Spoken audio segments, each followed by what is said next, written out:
Damos comienzo a un nuevo comentario bíblico expositivo. Servidores de Dios. Quien te habla es Manuel Cornejo.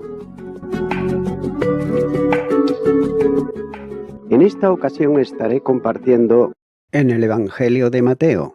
Continúo con Mateo capítulo 3, versículo 2, donde dice: y diciendo, arrepentíos porque el reino de los cielos se ha acercado. Anteriormente acabé con Jeremías capítulo 31 y los versículos 31 al 34.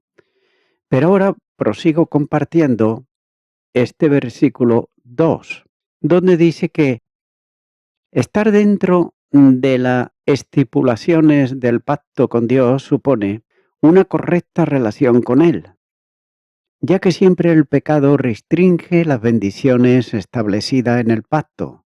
Por tanto, el arrepentimiento infiere un cambio de mentalidad que producirá un cambio de vida conformada con los principios demandados en el pacto que aún siguen vigentes para Israel. Note que Dios no necesitaba nuevos pactos con Israel, sino la restauración de los principios de vida que permitiera el disfrute de las promesas pactadas incondicionalmente y que son aquellas que tienen que ver con las bendiciones establecidas en la esfera denominada Reino de Dios o Reino de los cielos. Entonces, la invitación al arrepentimiento es una demanda para restaurar los principios de vida como preparación para el reino que se aproximaba en Jesucristo, de quien Juan era heraldo. Y note que no se trataba de establecer nuevos pactos, sino de restaurar la vida del pueblo mediante un cambio de mentalidad que los condujera a confesar sus pecados y volverse sin condiciones a Dios. A la llamada al arrepentimiento, el Bautista añade la razón cuando dice que porque el reino de los cielos se ha acercado. De manera que es muy importante en tener claro el concepto de arrepentimiento. No menos importante, por otro lado, es el de determinar qué cosa es o qué comprende el término reino de los cielos. Y de ahí que sea necesaria hacer unas consideraciones amplias sobre este aspecto que condicionará muchas de las interpretaciones que puedan darse a este tema en el estudio del Nuevo Testamento, ya que posiciones teológicas, tal vez demasiado enfáticas o extremas, hacen una distinción entre el reino de los cielos, expresión habitual en Mateo, y reino de Dios, como lo llaman los otros evangelistas. Para quienes hacen esta distinción, reino de los cielos es el gobierno mesiánico de Jesús, el Hijo de David, sobre el mundo. Este calificativo se toma de la profecía de Daniel, en el libro de Daniel, capítulo 2, versículos 24 al 36. Lo entienden como el reino que el Dios del cielo establecerá en la tierra después de la destrucción del poder gentil que gobierna actualmente. De manera que se trataría exclusivamente del reino pactado con David. Note lo que dice: y en todo cuanto he andado con todos los hijos de Israel, he hablado yo palabra a alguna de las tribus de Israel, a quien haya mandado apacentar a mi pueblo de Israel, diciendo: ¿por qué no me habéis edificado casa de cedro? Ahora pues, dirá así a mi siervo David: así ha dicho Jehová de los ejércitos: yo te tomé del redil, de detrás de las ovejas, para que fueses príncipe sobre mi pueblo, sobre Israel. Y he estado contigo en todo cuanto has andado, y delante de ti he destruido a todos tus enemigos, y te he dado nombre grande, como el nombre de los grandes que hay en la tierra. Además, Yo fijaré el lugar a mi pueblo Israel y lo plantaré para que habite en su lugar y nunca más sea removido, ni los inicuos le aflijan más como al principio. Segundo libro de Samuel, capítulo 7 y los versículos 7 al 10. Y luego es confirmado también por los profetas, como nos dice en Zacarías, capítulo 12 y versículo 8, donde dice: En aquel día Jehová defenderá al morador de Jerusalén, el que entre ellos fuere débil, en aquel tiempo será como David, y la casa de David como Dios, como el ángel de Jehová delante de ellos. Y también confirmando a María en la Anunciación. En el Evangelio de Lucas, capítulo 1 y los versículos 32 y 33 dice: Este será grande y será llamado Hijo del Altísimo, y el Señor Dios le dará el trono de David su padre, y reinará sobre la casa de Jacob para siempre, y su reino no tendrá fin.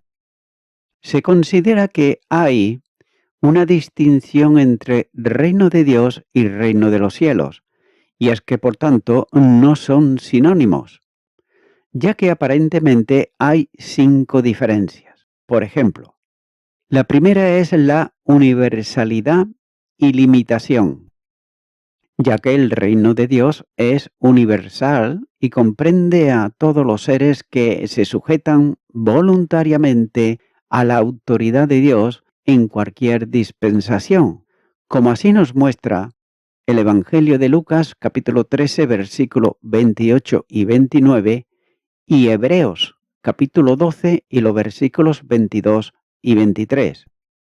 El reino de los cielos es mesiánico y tiene por objeto establecer el reino de Dios en la tierra. Mateo capítulo 3 versículo 2 y la primera carta a los Corintios capítulo 15 y los versículos 24 y 25. En segundo lugar es el acceso.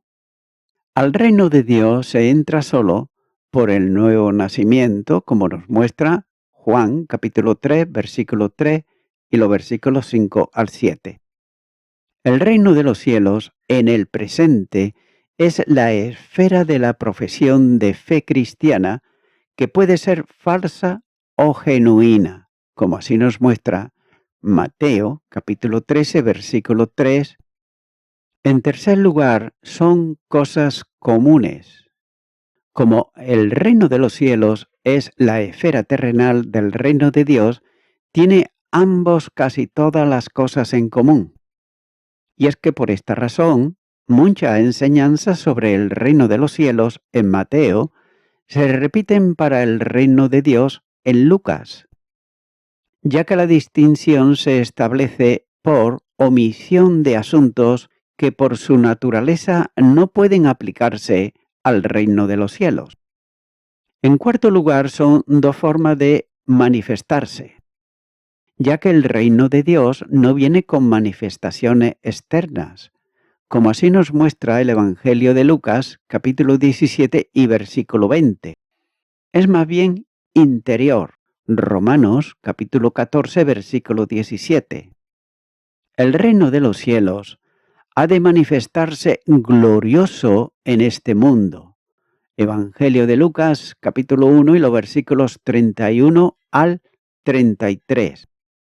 Y en quinto lugar, es la concordancia futura, ya que ambos, el reino de Dios y el reino de los cielos, han de converger y coincidir en el futuro, siendo una sola cosa cuando Cristo entregue todo al Padre.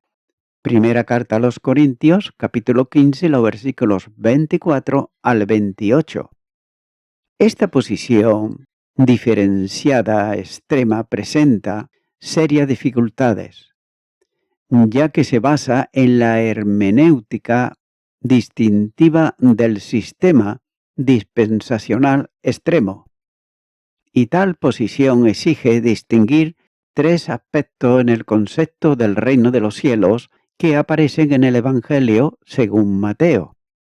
El primero es el reino en proximidad, Mateo capítulo 3 y versículo 2, ya que se acerca a la persona del rey, pero no se realiza por haberlo rechazado. Mateo capítulo 12, los versículos 46 al 50. En segundo lugar, el reino en misterio. Mateo capítulo 3 y los versículos 1 al 52. Note que se trata del reino de los cielos en el tiempo actual, como una esfera de la profesión de fe cristiana. Y en tercer lugar, está el reino milenial. Mateo capítulo 24 y los versículos 29 al 25 y versículo 46. Ya que aquí se establece en la segunda venida de Jesucristo en gloria. Lucas capítulo 19 versículos 12 al 19. Pero note que un estudio desprejuiciado descubre cierta diferencia entre los evangelistas, que son simplemente matices más que diferencias reales, ya que la división de los aspectos que el dispensacionalismo extremo pretende hacer ver exige un juego hermenéutico que no siempre se ajusta a las reglas correctas de esa ciencia. De manera que la idea de que el reino en el presente es una esfera de profesión dificulta notariamente la enseñanza de Jesús a Nicodemo sobre el modo de entrar en el reino que exige un nuevo nacimiento, mucho más allá de una profesión. A la luz de la enseñanza general y de una hermenéutica correcta, se llega a la conclusión de que los términos reino de Dios y reino de los cielos son expresiones sinónimas. Por otro lado, los distintivos sobre aspectos correctos y determinados se establecen en la interpretación y entorno textual del pasaje. Es evidente que pasajes paralelos utilizan indistintamente reino de Dios y reino de los cielos. Y a modo de ejemplo, en el llamamiento al arrepentimiento nos dice en Mateo capítulo 4 y versículo 17, desde entonces comenzó Jesús a predicar y a decir, arrepentíos porque el reino de los cielos se ha acercado. Y también se puede comparar con el Evangelio de Marcos, capítulo 1 y versículo 15, donde dice, diciendo, el tiempo se ha cumplido y el reino de Dios se ha acercado. Arrepentíos y creed en el Evangelio. Por otro lado, en las parábolas del reino, como la de la mostaza, en Mateo capítulo 13, versículo 31, y también la de la levadura en Mateo capítulo 13 versículo 33 y también en Lucas capítulo 13 versículos 20 y 21. Ocurre también en referencia a las enseñanzas de Jesús como en el caso de los misterios del reino. Mateo capítulo 13 versículo 11. También sobre la entrada al reino. Mateo capítulo 18 versículo 13. Y sobre el problema de la entrada de quienes confían en las riquezas. Mateo capítulo 19 versículo 23 y Lucas capítulo 18 versículo 24. Igualmente, note que se aprecia en las referencias al reino en el Sermón del Monte, en donde Mateo utiliza expresión reino de los cielos, mientras que por otro lado Lucas usa siempre reino de Dios. Los antecedentes sobre la doctrina del reino deben de buscarse en el Antiguo Testamento. Y ahora a partir de este comentario que estoy haciendo, daré solamente las referencias bíblicas de este versículo, ya que son muchas y muy variadas. Por ejemplo, La Biblia revela a Dios como soberano sobre la creación. En razón de ser el creador y de su soberanía, domina sobre todo, incluyendo todos los aspectos de este mundo. Salmo 24, versículos 1 y 2. En tal sentido, Dios no solo es el Señor para los judíos, sino también para las otras naciones de la tierra. La profecía contiene muchos mensajes para otras naciones, como por ejemplo en Isaías capítulo 13, versículo 1 y capítulo 15, versículo 1. También algunos profetas fueron enviados a naciones gentiles, como el caso, por ejemplo, de Jonás. Es más, algún profeta profetizó para naciones gentiles, como fue el caso de Nahum, en el capítulo 1 y versículo 1. Note que Dios usa hombres de las naciones para ejecutar sus planes, como por ejemplo Faraón, como nos muestra Romanos capítulo 9, versículo 17, o por otro lado Ciro, Isaías capítulo 45 y versículo 1. La nación de Israel fue escogida para ser un pueblo especial para Dios entre las naciones de la tierra. Éxodo capítulo 20, versículo 2 y Deuteronomios capítulo 5, versículo 6. Y es que por esa razón fue reprendida por querer tener su propio rey al estilo y semejanza de las demás naciones, lo que equivalía a rechazar la teocracia de su gobierno. Primer libro de Samuel, capítulo 8, versículo 4. Este reino nacional es un ejemplo para un reino superior que vendrá más tarde.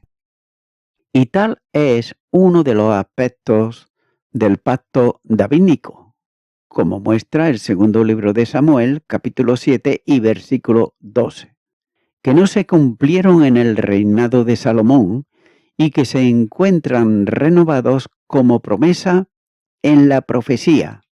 Isaías, capítulo 9, versículo 7 y Jeremías, capítulo 33, versículos 14 al 22. Así pues, es necesario llegar a la comprensión del concepto reino de Dios o reino de los cielos. Puede definirse como la esfera del gobierno en que Dios reina como soberano y es obedecido voluntariamente. Daniel capítulo 4 versículos 34 y 35. El reino de Dios ha sido desafiado por Satanás en el pasado, conduciendo a los hombres a la desobediencia y rebeldía en contra del Creador. Génesis capítulo 3. Sin embargo, el control de Dios como soberano, que ejerce el control y autoridad suprema sobre el universo, no ha sido afectada por el pecado. Daniel capítulo 5 y versículo 21. Y las Escrituras están dando testimonio de un gobierno espiritual de Dios, en hombres regenerados, definiendo el reino de Dios como algo espiritual en el tiempo presente. Romanos capítulo 14, versículo 17. El reino de Dios no puede considerarse como una esfera de profesión, sino como una esfera de posición. También el reino de Dios o de los cielos se accede por el nuevo nacimiento. Evangelio de Juan, capítulo 3, versículo 5. En la actualidad, el reino tiene que ver con un asunto interno y espiritual. Está en el interior. Lucas capítulo 17 y los versículos 20 y 21. Y es que por esa causa es preciso el nuevo nacimiento, como nos muestra Juan capítulo 3 y versículo 3. Por esta causa la justicia del reino no es externa y ceremonial, sino interna del corazón. Tal modo de expresar la justicia debía exceder absolutamente de la ritual y aparente propia de los religiosos de los tiempos de Cristo. Mateo, capítulo 5 y versículo 20. También el reino tiene un aspecto espiritual en la realidad presente. Jesús vino predicando la proximidad del reino, y esto nos lo muestra, por ejemplo, en Marcos capítulo 1, versículo 15, Mateo capítulo 10, versículo 7 y Lucas capítulo 10, versículos 1, 9 y 11. Esta entrada al reino es obstaculizada por el legalismo de las gentes que tratan de sustituir la esfera de comunión propia del reino por la de religión propia de los hombres. Mateo capítulo 23, versículo 13. Los creyentes están ahora en el reino de Dios. Colosenses capítulo 1 y versículo 13. Por tanto, la ética del reino ha de cumplirse ahora en quienes, por el nuevo nacimiento, están en esa esfera. El futuro escatológico del reino se anuncia en la Escritura, ya que el reino de Dios o reino de los cielos tendrá expresión futura en el reino milenial. Apocalipsis capítulo 20, los versículos 3 al 6. Las profecías sobre un futuro reinado de Cristo en la tierra no dejan lugar a dudas. Salmo 2, versículos 8 y 9. Ya que no se trata de un gobierno espiritual sobre los hombres, sino un reinado literal sobre ellos. Note que Isaías enfatiza el carácter terrenal del reino escatológico en Isaías capítulo 11. Y otras muchas referencias proféticas lo confirman, como por ejemplo Isaías, Jeremías, Daniel, Zacarías, etc. Hay muchos pasajes que afirman que Jesús se sentará sobre el trono de David para gobernar la tierra. Daré solamente dos. Segundo libro de Samuel, capítulo 7, versículo 16, y el Salmo 89, versículos 20 al 37. Y así fue también anunciado por el ángel a María en el Evangelio de Lucas, capítulo 1, y los versículos 32 al 33. Y hay referencias sumamente claras sobre el reinado de Cristo en la tierra, como por ejemplo en Isaías capítulo 2, versículo 1 al 4, y también Miqueas capítulo 4, versículo 1 al 8. Nótese que el milenial culminará en la expresión definitiva del reino de los cielos en la tierra nueva y cielos nuevos, que Dios creará al final de los tiempos. Segunda carta de Pedro, capítulo 3, versículos 10 al 13. Y Juan afirma en su predicación que el reino de los cielos se había acercado. El reino de los cielos o reino de Dios no es de este mundo, ni tampoco pertenece a su sistema, ya que procede de Dios mismo. Es de condición celestial al que solo se llega por una acción sobrenatural, divina, como es el nuevo nacimiento. No cabe duda, como se ha hecho notar anteriormente, que el reino de los cielos tiene una proyección en el tiempo y que en el tiempo adquiere diferentes manifestaciones, ya que es verdad que en el futuro se manifestará en una acción de gobierno o reinado de Jesucristo, quien ejercerá toda la autoridad y dominio de que Dios mismo haya enviado un tiempo de juicio sobre el mundo. Sin embargo, el mensaje de Juan proclama una verdad absoluta. El Bautista acentuaba la idea de que ese reino de los cielos estaba cerca, como si dijese, al alcance de la mano.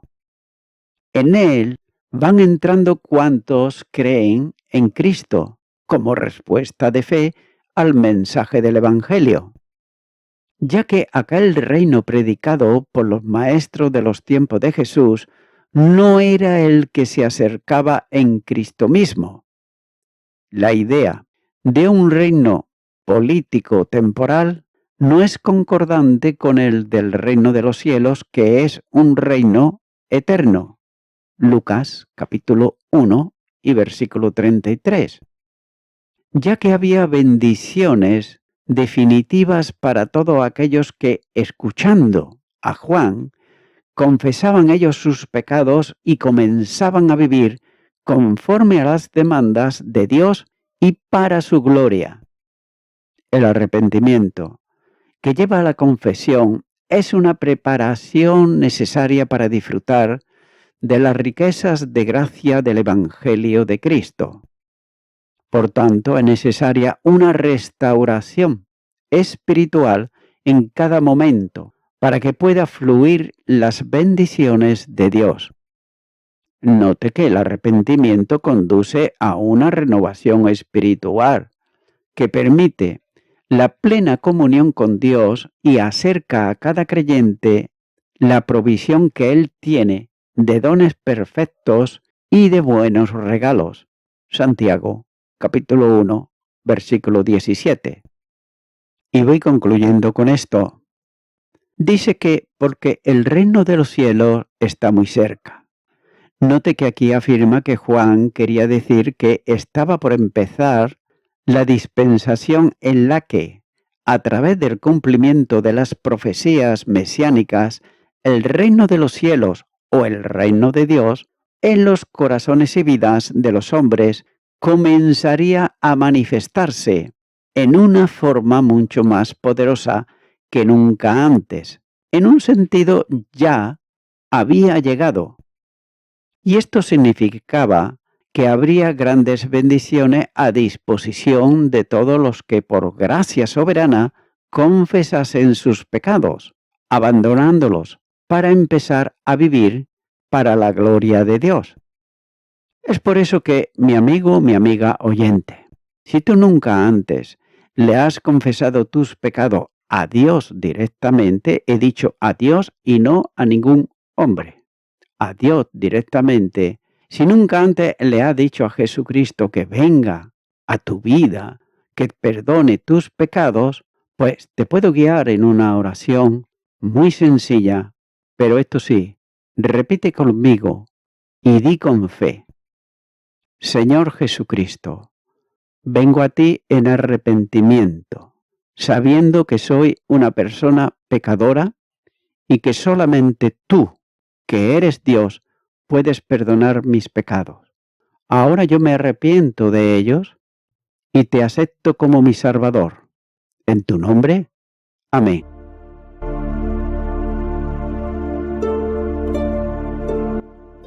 Amigo y amiga oyente, si tú has hecho esta oración de corazón, te recomiendo que comiences a orar a Dios, en primer lugar, en el nombre del Señor Jesucristo. Orar a Dios no es rezar, sino que es hablar con una persona.